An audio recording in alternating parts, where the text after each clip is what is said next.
अमीर गरीब की गर्मियों में पानी की अहमियत।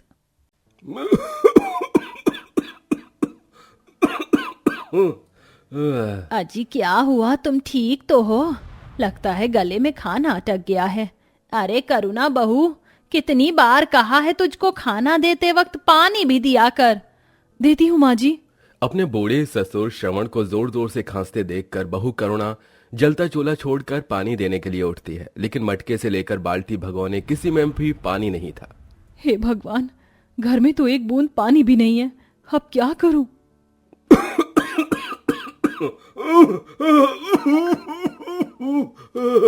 अरे क्या कर रही है बहू, ला दे पानी। माँ जी, घर में एक बूंद भी पानी नहीं और पानी का टैंकर भी 9-10 बजे आएगा। तभी बाहर से दौड़ा दौड़ा चीकू आता है। माँ माँ, पानी का टैंकर आ गया, जल्दी चलो नहीं तो पानी खत्म हो जाएगा। करुणा फौरन ही सारे डिब्बे बाल्टी उठाती है। चीकू, तू ये सारे बोतल उठा ले और स्नेहा तू मटका ले आ। करुणा अपने दोनों बच्चों के साथ दौड़ी दौड़ी आकर पानी की लाइन में खड़ी हो जाती है, जो कि बहुत ही लंबी थी और उतनी ही तेज धूप और गर्मी में भी थी। बाप रे, आज तो बाकी दिनों से भी ज्यादा लंबी लाइन है। लगता है दूसरे मोहल्ले के लोग भी इसी टैंकर में पानी भरने आ गए। भगवान जी, बस मेरी बारी आने तक पानी खत्म ना हो जाए। ये कहानी जनता कॉलोनी में रहने वाली गरीब परिवार की बहू करुणा की है, जहां हजारों लोग झुग्गी झोपड़ी डालकर रह रहे थे। उस पूरे इलाके में भी केवल एक ही नल था जहां से लोग पानी भरते थे, लेकिन गर्मी के मई जून में कभी कभी उसमें पानी नहीं आता था। इसलिए करुणा को हर दिन इसी तरह लंबी लाइन में लगकर अपनी बारी का इंतजार करना पड़ता था। ये लो बस, यही पानी बचा है अब। हे भगवान, बस इतना सा पानी? मेरा तो आधा मटका भी नहीं भरा। साहब जी देख लो, अगर 1-2 बोतल ही भर जाए तो मेरे बच्चों का ये बोतल भर दीजिए ना। तभी पानी टैंकर वाला गुस्सा उतारते हुए बोला, अरे चल हट यहाँ से, टैंकर का टाइम आधे घंटे का है, वो खत्म हो गया, चलो भागो यहाँ से। और पानी का टैंकर चला जाता है। जहां गर्मियों के मौसम में एक गरीब के परिवार को पानी के लिए कई कठिनाइयों का सामना करना पड़ता है, वहीं अमीरों के घरों में 24 घंटे पानी आता है।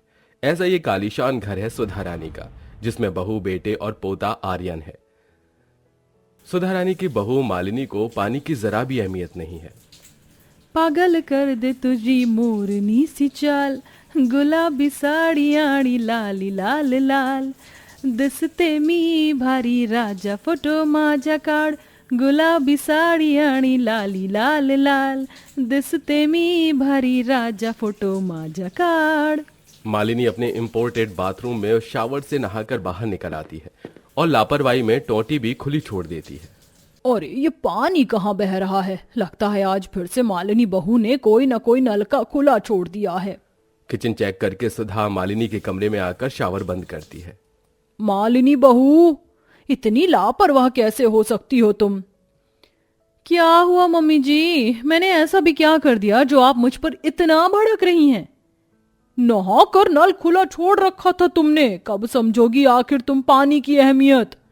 ओफो मम्मी जी, अब प्लीज फिर से आप पानी के पीछे लेक्चर मत देने लगना। आप तो ऐसे ओवर रिएक्ट कर रही हैं जैसे मैंने किसी का खून बहा दिया हो। अपने घर में मोटर लगा तो है और पूल भी बना है, फिर क्यों आप गरीबों की तरह पानी के लिए रोती रहती हैं? क्योंकि तुम्हें तो पानी बड़े आराम से मिल जा रहा है, लेकिन गरीब लोगों से जाकर पूछो पानी की कीमत क्या होती है। मम्मी जी प्लीज, मैं बोर हो रही हूँ। आई एम गेटिंग लेट, मुझे किटी पार्टी में जाना है। बाय एरी baby. Bye bye mom. Sudha Rani अक्सर ही पानी की बर्बादी के लिए अपनी बहू को समझाती थी, लेकिन मालिनी अपनी सास की एक नहीं सुनती थी। वहीं थोड़ा सा पानी लेकर करुणा घर आती है, जहां उसके सास ससुर प्यासे बैठे थे। तभी मंजुवती सूखे होठों से पूछती है, बहू पानी मिला क्या? हाँ माँ जी, लेकिन बहुत थोड़ा सा, इसी में कल तक गुजारा करना होगा। बच्चे भी 2 दिन से नहाए नहीं है। पानी के बिना गंदे कपड़ों की गठरी भी अलग बांध कर रखी है, उसमें से बदबू आ रही है, उसे धोना जरूरी है। तभी 4 साल का बच्चा चीकू बहता हुआ पसीना पोंछकर बोला, माँ तुम चिंता मत करो, मैं और स्नेहा दीदी कल सुबह सुबह जाके लाइन में लग जाएंगे। मेरे बच्चों, हमारे साथ साथ तुम दोनों को भी इस गरीबी और गर्मी में कितना झेलना पड़ रहा है। थोड़ी ही पानी में सब गुजारा करते हैं। तभी माधव घर आते ही पानी मांगता है। करुणा, जरा मटके का ठंडा पानी पिला दो, बहुत प्यास लगी है। ये लीजिए, यही जरा सा पानी है, पी लीजिए। प्यास से मांदा हुआ माधव गट-गट करके सारा पानी पी जाता है। वहीं गर्मी से उस कच्चे मकान में उस गरीब परिवार का सोना भी अलग दुश्वार था, जिस वजह से सुबह करुणा को उठने में देर हो जाती है। हे भगवान, आज तो नींद ही नहीं खुली। जल्दी से जाती हूँ, अभी गाड़ी रुकी होगी। वो बाल्टी लेके दौड़ती है, तब तक सारा पानी बढ़ चुका था। वो नंगे पांव ही जलती हुई जमीन पर टैंकर के पीछे पीछे दौड़ने लगती है। रुक जाओ, मैंने पानी नहीं भरा है। धूप में भागते भागते वो सुधा के बंगले के आगे गिर जाती है। तभी वहां खड़ी सुधा उसकी धूल मिट्टी झाड़कर उसे उठाती है। अरे बेटी, तुम ठीक तो हो? क्यों भाग रही थी उस गाड़ी के पीछे? पानी के लिए माँ जी, मेरे घर में एक बूंद पानी नहीं। मुश्किल से तो इस टैंकर से ही पानी मिलता है। एक इंसान के लिए पानी की अहमियत और उसकी कीमत क्या होती है, ये हम गरीब कॉलोनी वाले ही जानते हैं। तुमको पानी चाहिए ना, मैं देती हूँ, आओ। करुणा जैसे बंगले में आती है, वो वहां झरने में से दूध के जैसे एकदम साफ पानी बह रहा था और नहाने को अलग से बड़ा पूल भी था, जिसमें मालिनी रील बनाती हुई पाइप से पानी बहा रही थी। गम में सोए हैं, गम में जागे हैं, अब ये सब गम मुझे अपना सा लागे हैं। यादों के धागे, वादों के धागे, दिल पे लागे। ये बन गई मेरी reel. You mummy ji, who is she? इसे जरा सा पानी चाहिए बहू। अफो मम्मी जी, आप भी गरीब लोगों से क्या हमदर्दी पाल लेती हैं। मैडम जी, एक गरीब को थोड़ा पानी देने से कुछ नहीं घटता, और आप भी ऐसे पानी बर्बाद मत कीजिए, क्योंकि कई परिवार इसके एक एक बूंद के लिए तरसते हैं। Whatever, but please listen, ये मेरे घर का पानी है और इसका बिल हम भरते हैं। मेरी मर्जी, मैं चाहे जितना वाटर वेस्ट करूं। मालिनी उल्टा जवाब देकर चली जाती है और सुधा करुणा को पानी देती है। ये ले बेटी पानी। वैसे मुझे काम करने वाली की जरूरत है, तू मेरे यहाँ काम कर ले, पानी भी रोज ले जाना। आपने तो मेरी दुविधा दूर कर दी माँ जी। अगले ही दिन से करुणा वही काम करने लगती है, जिससे मालिनी को चिढ़ मच जाती है। फिर एक सुबह, अरे ओ नौकरानी, चल मेरी गाड़ी साफ कर दे। मगर मैडम जी, आपकी गाड़ी तो एकदम चमचमा रही है, फिर क्यों पानी की बर्बादी कर रही हैं? आप कहें तो मैं कपड़ा मार देती हूँ। मालिनी गुस्से में बहुत सी मिट्टी गाड़ी पर लगा देती है। ले, अब हो गई गंदी गाड़ी, चल साफ कर। मालिनी 2 घंटों तक पानी बहाते हुए पाइप से गाड़ी धुलवाती है। पानी को इस तरह से बहता देखकर मुझे बहुत दुख लग रहा है। हे जल देवता, मालिनी मैडम को सद्बुद्धि दीजिए, ताकि वो पानी की अहमियत जान सके कि एक एक बूंद कितनी कीमती है।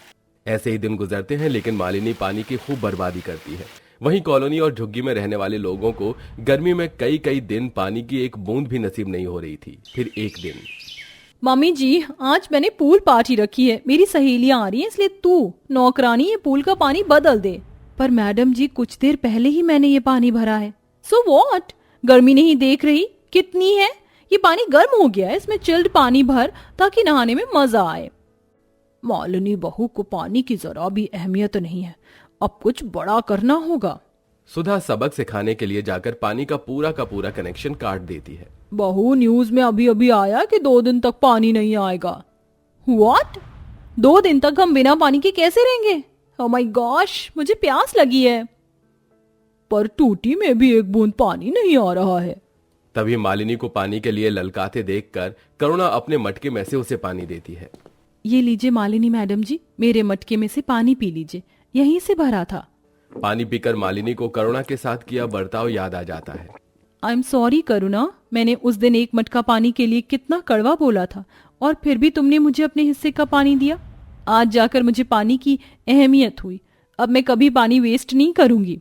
तुझे पानी की अहमियत समझाने के लिए मैंने पानी का कनेक्शन काटा था बहू, ताकि तू महसूस कर सके एक बूंद पानी की कीमत क्या होती है। मालिनी अपनी गलती को सुधारते हुए बंगले के बाहर नल लगा देती है, जिससे गरीबों को गर्मी में बहुत राहत मिलती है। तो दर्शकों, पानी की बर्बादी हमारे अपने जीवन की बर्बादी है, क्योंकि जल है तभी कल है।